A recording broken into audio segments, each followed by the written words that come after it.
तो क्या ईरान और अमेरिका में जजमेंट डे जैसी स्थिति आ गई? और अगर आ गई है तो पूरी दुनिया क्या इससे अस्थिर नहीं हो जाएगी?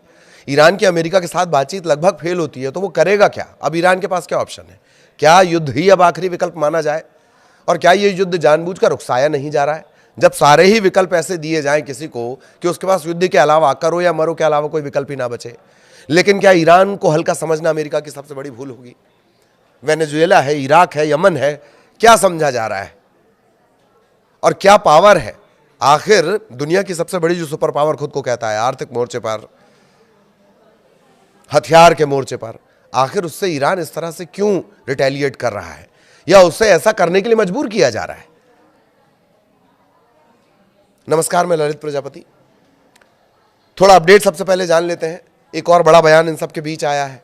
एक बातचीत जो हुई है वो बातचीत किस तरह से हो रही थी, वो बातचीत का प्रकार ही आपको चौंका देगा। उस बातचीत में कोई हल नहीं निकल पाया और उस बातचीत के दौरान अचानक से ये टैरिफ वाली धमकी दे दी जाती है कि ईरान और ईरान के जो सपोर्ट करने वाले हैं या जो व्यापार करते हैं, जो कारोबार करते हैं, उन पर 25% टैरिफ थोप दिया जाएगा।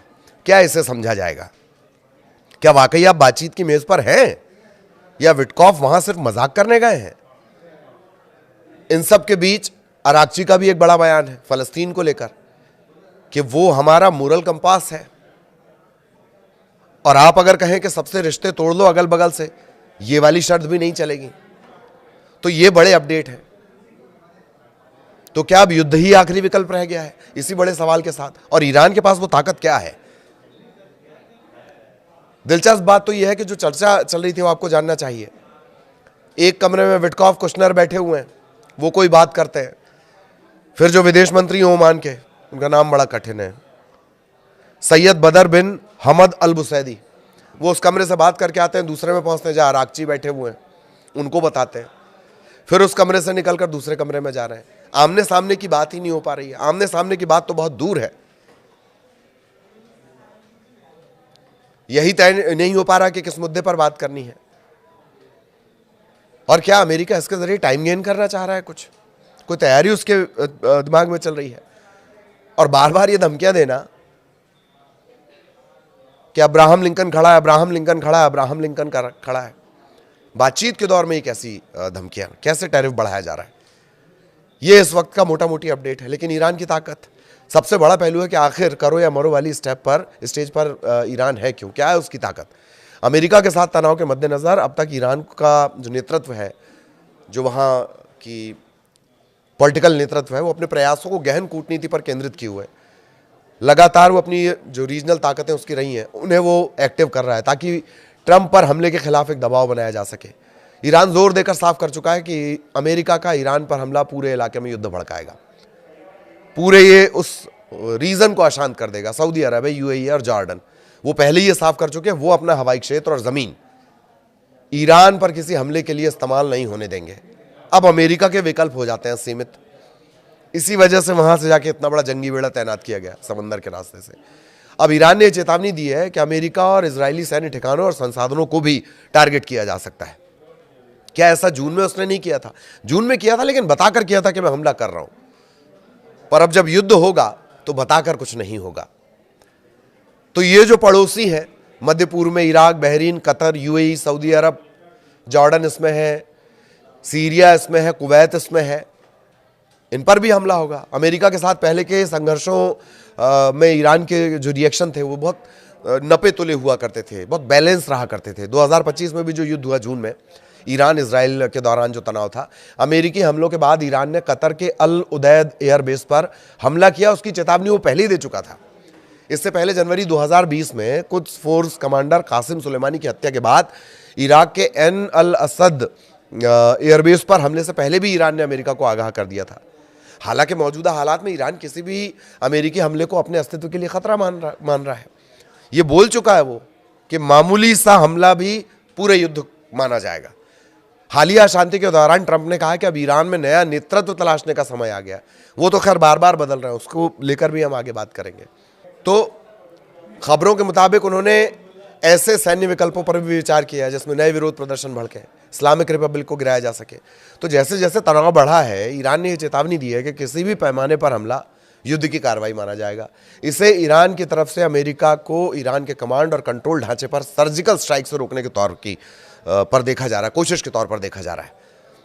और जो रजा पहलवी है, निर्वासित नेता वहीं रहते हैं, रजा पहलवी ने ऐसे हमले की मांग की है जो मौजूदा हालात में व्यवस्था को और कमजोर करे और ईरान में फिर से कोई विरोध प्रदर्शन भड़काया जा सके। इन सब के बीच ईरान की असल ताकत क्या है, और खुद अमेरिका के विदेश मंत्री बोल रहे हैं मार्को रूबियो 28 जनवरी, मध्य पूर्व में 8 या 9 ठिकानों पर 30 से 40 हजार अमेरिकी सैनिक तैनात हैं।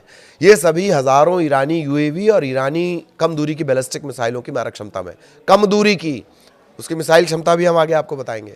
ईरान के पास करीब करीब 2000 बैलिस्टिक मिसाइलें हैं, छोटी और मध्यम दूरी की ये मिसाइल है। तो कम से कम जो आसपास के टारगेट हैं वो तो सेट है। इजराइल के साथ युद्ध के दौरान ईरान ने कई बार बैलिस्टिक मिसाइल दागी हैं। कुछ इजराइल की जो भारी भरकम जो उसकी रडार सिस्टम की बात कही जाती है, डोम की बात कही जाती है, उसको भेद चुका है ईरान।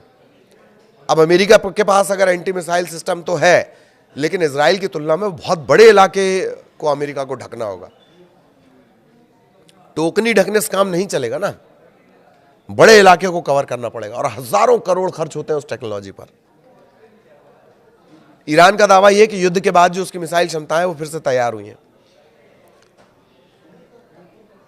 खुर्रम शहर है, खैबर है, खुर्रम शहर खैबर सबसे ज्यादा इसकी चर्चा चल रही। मध्यम दूरी की बैलिस्टिक मिसाइल MRBM इसे कहा जाता है, करीब करीब 2000 किलोमीटर। कुछ सोर्स तो कहते हैं और बड़ा हमला है। वॉरहेड कितना ले जा सकती है? 1500 से 1800 किलोग्राम का वॉरहेड ये ढो सकती है, बम रख के चल सकती है। अब और भी बड़े जो भारी वॉरहेड हैं वो ले जा सकती है। इस पूरे परिवार की सबसे स्ट्रांग मिसाइल है सेजिल। ये ठोस ईंधन वाली बैलिस्टिक मिसाइल है। 1500 से 2500 किलोमीटर तक मारक क्षमता है। नए अगर आधुनिक मानक में देखें, मिड टू लॉन्ग रेंज में ही आती है। ठोस ईंधन का मतलब कि तेज तैयारी और तेजी से लॉन्च इसका हो सकता है और जल्द से जल्द ये टारगेट पर पहुंच जाएगी। गदर 10, इसे गदर 110, इसे कद्र 110 भी कहा जाता है। मध्यम दूरी की बैलिस्टिक मिसाइल है, मारक क्षमता 1800 से 2000 किलोमीटर, वारहेड 650 से 1000 किलोग्राम तक का। शाहाब 3 से एडवांस वेरिएंट है, टारगेट सेट करना और मार देना। शाहाब 3 और इसके जो और वेरिएंट है वो बढ़ गए। मध्यम दूरी की बैलिस्टिक मिसाइल है शाहाब, 1000 से 2000 किलोमीटर मारक क्षमता है, 1200 किलोग्राम का तो ले जा ही सकती है वॉरहेड। छोटा मोटा भी ले जाना हो तो दिक्कत नहीं। बेसिक यही है, शाहाब ही है बेसिक, इसी पर ये नई नई मिसाइलें बनी है। अल कासिम, इसे इमाद के नाम से भी जाना जाता है, ये एडवांस मिसाइल है। ये ईरान की जो नई नई एक सीरीज चल रही है जिसमें वो टारगेट को सेट कर रहा है, बड़ी हुई क्षमता के साथ इसे बनाया गया है। हज कासिम की जो रेंज है 1400 किलोमीटर है, इमाद 1700 किलोमीटर है। गाइडेड मिसाइल है ये, और इसके जो ट्रायल उसने किया है वो कामयाब भी रहे हैं। कई मिसाइलें ऐसी जो समुद्र से मार करने की, पानी से मार करने की क्षमता रखती हैं और उनको इसलिए रखा गया है क्योंकि आपने जो चलता फिरता युद्ध का शहर अब्राहम लिंकन भेजा है उस पर टारगेट किया जा सके। रिपोर्ट यह भी किया जा रहा है कि रूस और चीन पिछले साल जून से ईरान की सैन्य क्षमताओं को बढ़ाने में लगातार मदद कर रहे थे। चलो आमने सामने ना सही, लेकिन पुराना स्टाइल क्या था ईरान का वो भी जान लो आप। अभी तो ये होगा कि ईरान की जो टेक्नोलॉजी है वो पुरानी है और अमेरिका की आधुनिक है। माना नहीं मुकाबला कर सकते, लेकिन वो अपनी परंपरागत रणनीति बदल सकता है।